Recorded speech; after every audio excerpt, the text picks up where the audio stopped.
Hello, my dear spuddies. Hello, everybody, and welcome back to Vampire the Masquerade Coteries.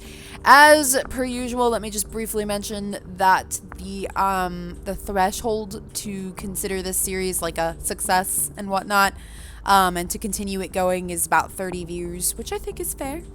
And yeah, let's go ahead and continue. In the last episode, we finished off our third night as a vampire. We're basically 3 days old. It's like being a newborn, baby. And let's go ahead and rest.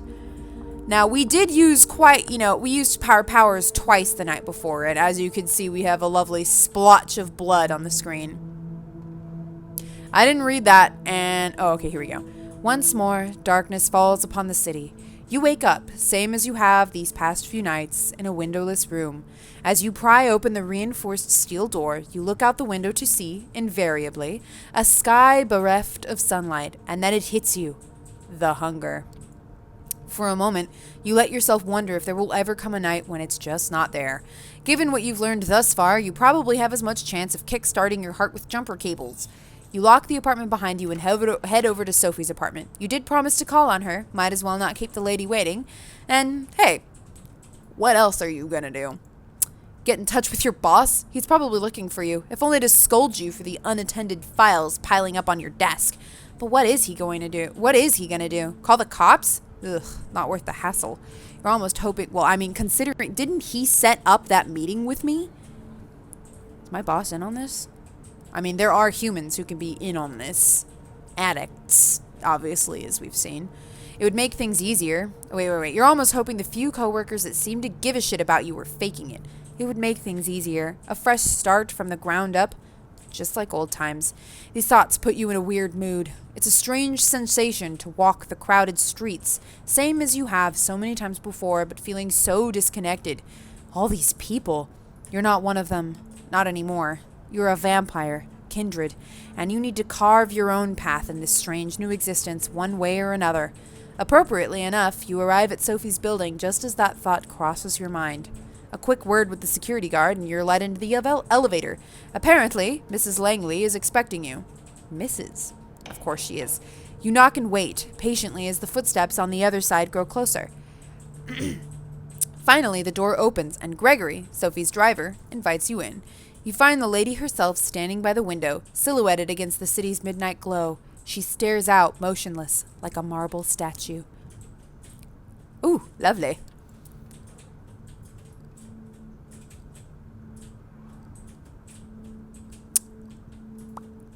The Camarilla is all about show and about, deference and being fancy and posh, even if they're not posh. But like, okay, we're not doing the middle one, that's for sure. I'm tempted to ask if everything's all right. Is everything all right? She doesn't react immediately, but seems to snap out of some meditative state and looks at you with strangely bleary eyes. Yes, it is. How kind of you to ask. Tell me, when you look out at the city, when you see the lights, hear the hum, smell the rain on the pavement, what do you think about? You gaze out. The lights and rain, the relentless honking below, music blasting from a nearby window, echoing off of buildings. Someone should record an hour of this and throw it up on YouTube as an ambient piece. I bet somebody has. Other than that, though, it's business as usual. The sights, the sounds, the smells, you know them all too well. Sophie watches you. You can tell she's disappointed somehow, but she covers it up with a courteous smile. Well, not everyone can appreciate the intricacies that the world offers. In fact, among kindred, my clan is somewhat notorious for finding innate meaning even in the mundane. Clan. A bloodline of vampires who share common characteristics passed on through blood from sire to child. There are 13 known clans, all of which are reputedly founded by members of the third generation. Okay, wait. I may have been describing some of this wrong. I'm kind of remembering that now. I think there are actually only 2 societies, which is the Anarchs and the Camarilla, I think. And then everything else, like NOSFERATU, MALKAVIAN, the TREMERE, the... Okay, I obviously can't remember all of them, but apparently there's 13. It's been a while. At least the game will correct me on what I've been talking about. I think I'm gonna take a guess. I feel like she's. Is it Tremere? I feel like I got that wrong. Tremaine? No, I'm wrong. Well, she'll get to it. TOREADOR. That's what I meant. You see, the blood that flows within me is that of Clan TOREADOR. There are 13 such bloodlines among us, though that number has been contested in the past, and these nights it seems that nothing is certain anymore. I bet I'm some 14th. Clan TOREADOR. Many TOREADOR emerge from the ranks of accomplished artists, both new and faded. But not all artists need wield a brush. To the TOREADOR, art encompasses all forms of entertainment and stimulation. The Clan of the Rose courts the greatest actors, singers, writers, dancers, and even sex workers, if the degenerates believe such mortals will offer something new to their clan. Despite the custom of embracing only the best, the TOREADOR fixation on beauty and innocence has caused many a diva to make a fledgling in haste. Many a moonlit night, new clan members have emerged as shallow hedonists, one-hit wonders, or just a stunning body with nothing else to offer. Nicknames: divas, harlots, sensates, perverts, hedonists, degenerates. A vampire's heritage. See also clan. The clans have gone by many epithets over the years, but the names used these nights have their roots in medieval times. The original Inquisition, if you can believe it. They used these to categorize us, describe our inherent differences.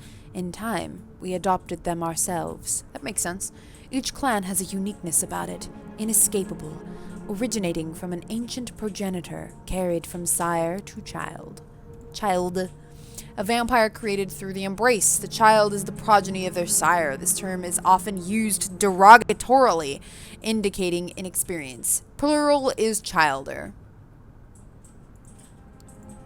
For the TOREADOR, the gift lies in a sensitivity of sorts. We are uniquely attuned to beauty and ugliness both. We can see either where most cannot. A blessing on most nights, occasionally a curse. The sheriff is of my clan as well, although you'd be hard-pressed to see him as such. Poor Qadir. It breaks my heart to see him in this state. Still, there is a beauty to it as well. Nothing like a good fall from grace. Try as she might to act playful, you can tell she genuinely cares. She lets her gaze wander for a brief moment, but is quick to regain her composure. Then there are the VENTRUE, known for their pride and a proclivity to rule over others. The prince represents that clan, as is quite common in our society around the globe. The VENTRUE.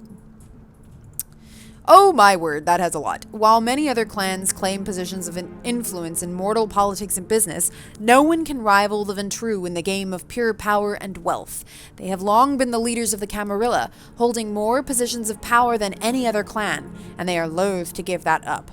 The VENTRUE believe in the strength of tradition and lineage. The embrace is one of their most important rituals, and the choice of child affects the way other members of the clan treat the sire. The VENTRUE, therefore, aim to embrace overachievers, politically or financially powerful kind, or those with a talent that sets them apart from the masses. They maintain that they are destined to rule all kindred, no matter the sacrifices involved. The detractors call them little lords, BRUJAHs, and tyrants. Those who respect VENTRUE for keeping the Camarilla together use terms like blue bloods, bless you, patricians, or warlords. Okay. Where the blue bloods think themselves rulers, the BRUJAH. I'm going to say BRUJAH. The BRUJAH like to see themselves as preeminent revolutionaries. They call for universal rebellion, while being slaves to their own temper. Clan BRUJAH have always embraced from the ranks of those sympathetic to the counterculture and revolution.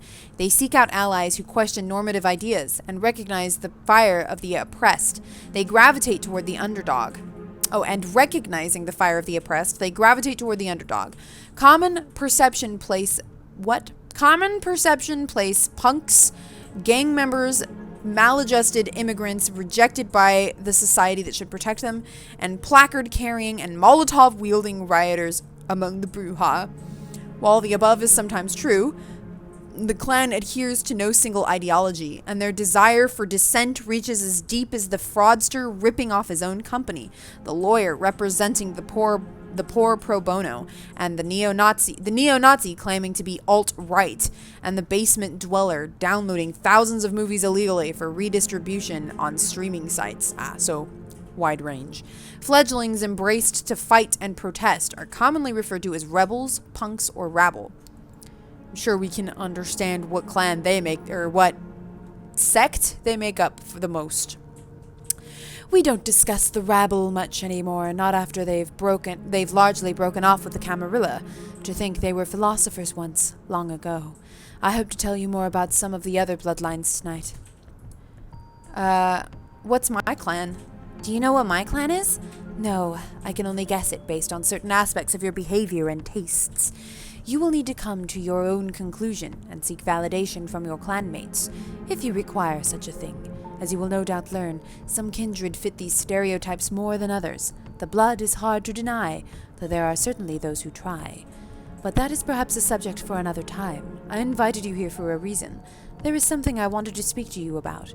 It is customary in our society, especially among younger kindred, to organize into coteries. Sometimes these are called by the prince themselves, or mandated by a fledgling's sire. In your case, you may treat it as more of a strong recommendation. I want you to seek out companions, not only because you need to learn more about our society, but also because it is useful.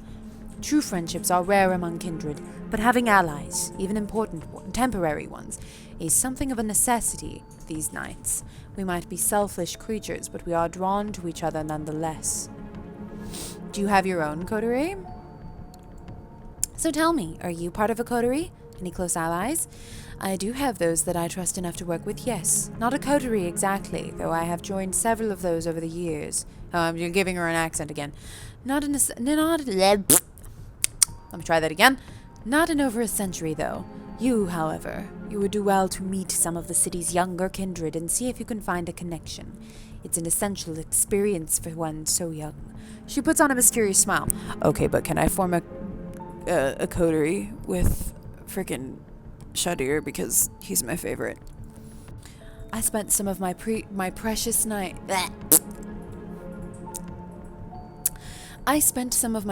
time last night asking around, pondering potential kindred for you to meet. Came up with a short list of contacts. I hope you'll appreciate the gesture. I do, Sophie. I adore you. Forging a partnership with them might offer perspectives and viewpoints that I cannot provide. Lenses through which wow, I'm failing right now. Lenses through which to view our kind. They are all members of the Camarilla, of course. More or less. Okay, who are they? Alright, then let's hear it. Who's on the list? Eager to learn about them, I see? Good, I'm glad. I feel like being a smartass about this stuff is not good for my character. I am literally a fish out of water. I don't know anything about this. Sophie is literally my only line to survival, so we are going to be nice to Sophie, especially because, look, she's a lovely lady. She's been very nice to us, you know what I mean? So, let us start with the Tremere. They are a powerful clan, disliked by many but feared and respected by many more. They have been an important pillar of the Camarilla since the very beginning. Oh no. Just because it's midnight. They are blood sorcerers. Blood sorcerers? You flash back to one of those nights when your ex would stay up late playing video games. Not a pleasant connotation. Sophie snickers. Oh, child, don't be caught with that look on your face when you meet a warlock in person. They really are adept at using vitae, their own as well as others, to unique and potent effects? Oh, wow, I didn't read this. Tremere. A hermetic mage in 8th century Romania. Tremere was the leader. Okay, so no, there was a Tremere clan. I was mixing them up. That's what it was. Tremere was the leader of cabal. What? Of a cabal of magic users, rightfully feared for their obsession with knowledge and power. Unwilling to accept his own mortality, Tremere cast his eyes on the hallowed secret of immortality. In his greed, the mage instigated the most terrifying magical experiments ever conducted, damning himself and his followers to a hell of their own making. Terrified, they died and woke again to an eternity of unlife and hunger, cut off from their craft. In a mockery of their former magical rituals, now only fresh blood allows the Tremere to cast their thaumaturgic spells to twist reality. The clan is still organized like an initiatory occult order. recently fractured into a number of competing houses, each claiming to be the rightful heir of TREMERE's legacy. They see true power as knowing the ways of shaping the world, having access to the right blood, and owning the rarest of ancient artifacts. They're usually referred to as warlocks, hemetics, or transgressors. Archaic term for the blood of a vampire. The Vitae. How old is Sophie? Jesus. Since they are quite rigid in their hierarchy, the kindred I had in mind for you might need some persuading. His name is Agathon. From what I hear, he is quite the scholar, very ambitious, the child of a noted TREMERE here in New York. Aisling. Aisling? Why do I feel like that's not how that's pronounced? Sturbridge. Oh well, spend enough time with Agathon and I'm sure you'll run into her sooner or later. A chance to meet an important blood magic. Intriguing. This whole blood magic thing sounds intriguing. Oh yes, fascinating. It is also a well-kept secret of the TREMERE. Don't expect them to share it right away. Some things have to be earned. Anyway, if you wish to contact the young TREMERE, I hear you can usually find him in a New Age bookstore out on Broadway. Sounds like my kind of person. The TREMERE have one of their workshops there. Gregory will give you the details. Now, this next recommendation comes with a bit of a caveat. As you recall me saying, most bloodlines have unique features. Ah, I know who she's talking about. That might not be obvious at first glance. Well, there is one clan whose members wear their curse on their sleeve. The NOSFERATU. Clan NOSFERATU. The clan of the hidden are known under many names. Hives, lepers, sewer rats, carnies, scabs, warlocks.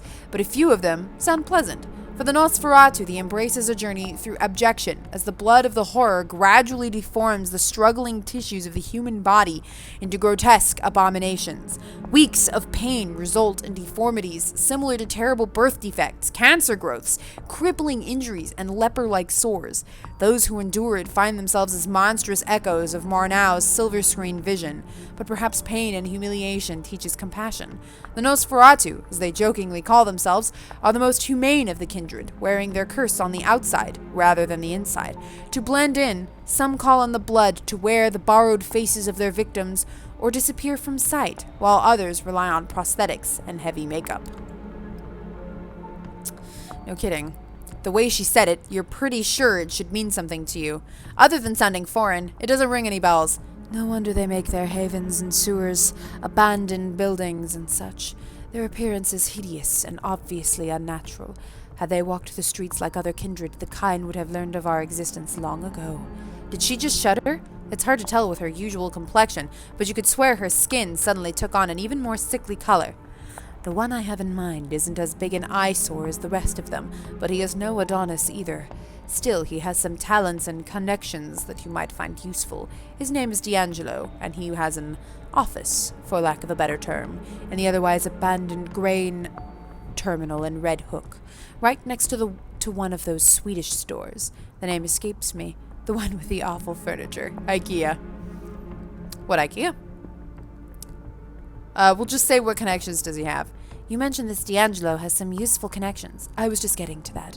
D'Angelo does odd jobs for QADIR, digging up dirt, locating kindred who would prefer to remain hidden, the kind of work the NOSFERATU are best at.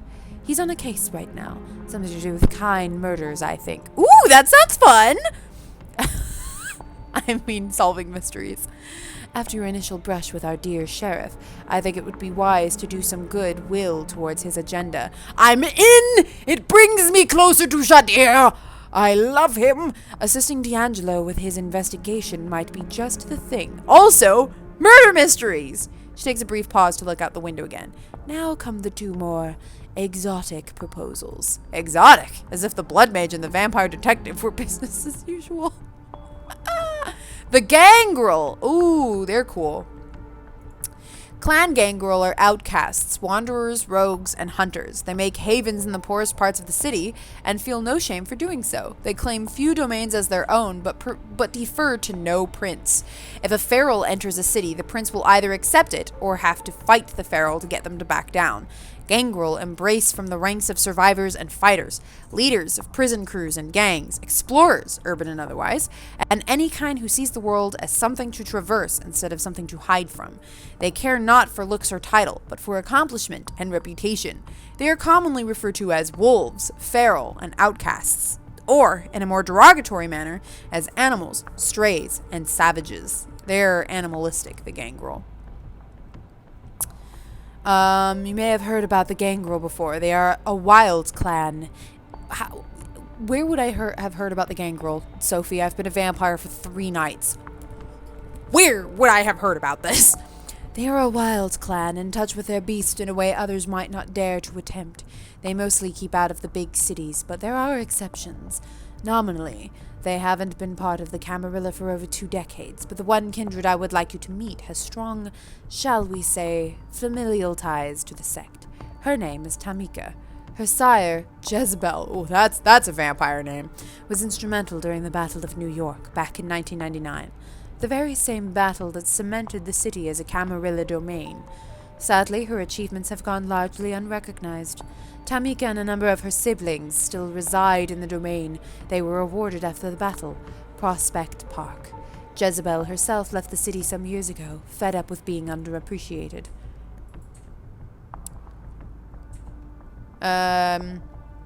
Anything more about Tamika? You seem to know a lot about her sire, but is there anything you can tell me about Tamika? I asked around. Out of all of Jezebel's childhood, Tamika is known to be the most rational and cool-headed, at least for a gangrel. That said, she's likely to have a unique way of appraising your worth. I cannot say how exactly, but you should be prepared for an interesting conversation at the very least. Then again, that could be said of almost every kindred in this city. There's that mysterious smile again. So you see, seeking out Tamika could prove quite educational if nothing else. And who knows, perhaps you will find her temperament to be a welcome change of pace. But, speaking of a change of pace, I have one last suggestion for you, though it's one I don't make lightly. The kindred who calls herself Hope. Ah! Malkavian! Booyah! Oh, yes. Psychologists would diagnose the children of Malkav with schizophrenia, depression, obsessive-compulsive disorder, or post-traumatic stress disorder. Sometimes all at once. In reality, Clan of the Moon are all of these things and none. Like the wise madmen of poetry, their derangement stems from seeing too much of the world at once, from understanding too deeply and feeling emotions that are too strong to bear. They self-medicate with blood, but that is just a temporary solution. All Malkavians suffer mental illness following the embrace, sometimes accentuating an existing condition, other times adding a new dimension to their instability. As if their thoughts and actions were based on otherworldly logic, there seems to be no knowing when their condition will manifest destructively or when it will offer important perspectives where such were previously lacking. They are referred to as oracles, jesters, and visionaries, or in a more insulting matter, as madmen, liabilities, and lunatics. Jeez, that's mean. Alright, my 2 favorites right now are the Nosferatu and the Malkavian. She's a Malkavian. They are a uniquely cursed clan. For centuries we considered them mad, insane, unhinged, but those of us who spend enough time with them come to understand the truth. It is no sickness, but a unique perception of the world that has them appear to us as unstable, and that perception can prove to be very valuable. Having a Malkavian as your companion might be taxing on the nerves, and a true test of patience at times, but their insight and intuition are unrivaled among kindred. As for Hope specifically, she is said to be a recluse, but I have it on good authority that she can be found in an internet cafe, I believe it's called, in Lower Manhattan. Gregory has the address. An internet cafe? Quaint. Where did you learn about Hope? Where did you learn about her exactly? One of my colleagues told me about her. He considers her uniquely talented and tapped into the current fads among kind. Not something I am personally interested in, as I'm sure you know by now. I take his word for it at any rate. Well, I believe that's all of them. I still have a few social calls to make tonight, so I'll leave you to it. Use tonight and tomorrow night to arrange some cordial visits of your own. I will send Gregory for you as soon as I have further need of your services. Oh, that reminds me. You will need a car. Join us downstairs, won't you? She smiles once more and turns to her driver. He helps her put on her coat, and the three of you leave Sophie's apartment. Sophie points to one of the cars near the building as Gregory hands you the keys. It's a rather inconspicuous compact car. A decent-looking, if not luxurious ride. Stay safe, Marie. This is your first night alone. Don't let it be your last. As they drive away, you find yourself with more freedom than you've had for the past few nights. A blessing or a burden? Time will tell. With a list of addresses in hand, you consider your next move. I need to feed. Can I do that? Can I feed? I'm gonna save. Oh, that's not what I wanted! I forgot that I can't just save spur of the moment. My bad. Well, we have many options. Where's my NOSFERATU? I feel like this is my NOSFERATU. Nope, that's my TREMERE. Yep, that's my TREMERE. So this must be, yep, that's my NOSFERATU. Gumshoe in the dark. Oh, I love him. Can I feed? I need to feed. A recent string of violent killings has the Red Hook district of Brooklyn on edge. Sophie mentioned that Shadir al-Asmai has a secret associate investigating the murders. A NOSFERATU neonate by the name of D'Angelo. If you help him out, he might be persuaded to form a lasting partnership. I'm in! I want to be a detective! I want to be a vampire detective! Although, where is... Oh, here she is. This is Hope. Oh, I love MALKAVIAN. She's pretty, though. This gangrel... Oh, they're so tough. They're all so cool. He's a magician. The gangrel are like werewolves and stuff, but vampires. But like, some of them can take like wolf form. This is cool. Okay, well, let's start with my favorite, which is the detective. Except, as you make your way down Clinton Street, that explains why there was a police car the first time we were here. The incessant hum of traffic gives way to the ominous silence of the waterfront. You stop to take in the familiar bouquet of the Hudson, made all the more potent by your recently sharpened senses. Across the basin, the Red Hook grain terminal rears its rusty frame. Once a bustling industrial area, now a sleeping giant splayed out on the riverbank, forgotten, abandoned. Conveniently so, especially for one of the hidden. Keeping to the shadows, you sneak closer to the dilapidated complex, making your way past hole-ridden silos and wobbly chain-link fences. By the time you reach the entrance of the main building, you can almost feel the rust particles making themselves cozy at the back of your throat. Not getting your hopes up, you give the door a slight nudge. To your surprise, it gives almost instantly. Looks like someone's been using it recently. Once inside, you find yourself in a large, empty hall. Looking around, you can almost picture it back in its heyday, stacked to the rafters with heavy machinery. You notice a set of stairs leading up to a mezzanine, most likely an office space, and then you see it, a faint light coming from one of the upper rooms. Looks like you're in luck. Quietly, with bated breath, you climb the steps and approach the dimly lit room. The door creaks open, revealing what looks like an old-timey detective's office. Oh, I love it! Complete with crooked window blinds, an overflowing ashtray, and papers scattered across a wooden desk. Suddenly it hits you.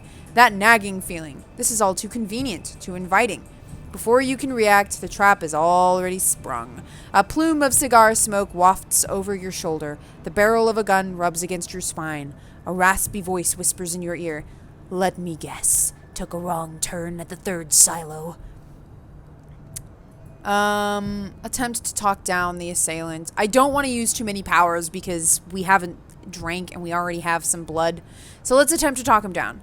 You decide to play along. Raising your arms slowly, you weigh your next words carefully. You're pretty sure a bullet to the back wouldn't kill you, but it doesn't sound too pleasant either. So this isn't Bloodsuckers Anonymous. You mean this isn't Bloodsuckers Anonymous? A noise rattles behind your head, like someone shook a can full of gravel. It might have been a chuckle, but your guess is as good as anyone's. Wise guy, huh? Luckily for you, I have a soft spot for wise guys, so I'll give you a chance to explain yourself. In a strange interplay of light and shadow, the stranger reappears behind his desk. Seeing him in his full, for lack of a better word, glory, you can't help but smirk. This is the dreaded NOSFERATU. The way Sophie described them, you were expecting some grotesque monstrosity. But this guy? The clothes, the swagger, the hard-boiled detective routine, it all comes across as a bad joke. Still, when it comes to his appearance, his lineage is undeniable. A vampire's bloodline. Blah, blah. From 30 feet away, he could probably pass for a bum with a nasty skin condition. From 5 feet away, he looks like something made to be seen from 30 feet away. He leans back in his chair, casually pointing his gun at you. So, what brings you to my humble office? I'm looking for are you D'Angelo? You're the one they call D'Angelo. That's my name, kid. Don't wear it out. My friends call me Jin, so you best stick to D'Angelo for the time being. Thank you for telling me. Now I suggest you tell me what this is about. Otherwise, I kindly ask you to get the fuck out of my office. I can see why Shadir keeps you. Charming. I can see why Shadir keeps you around. His expression sours. Not a name you want to casually toss around, kid. But hey, I get it. You're not some random schmuck who wandered in here off the street. So let's get down to the nitty-gritty. Who I work for is less important. What I'm working on, however... I know. I'm here to help. The Red Hook murders. I know. I want to help you catch the killer. His moldy lips twist into a smile. Do you now?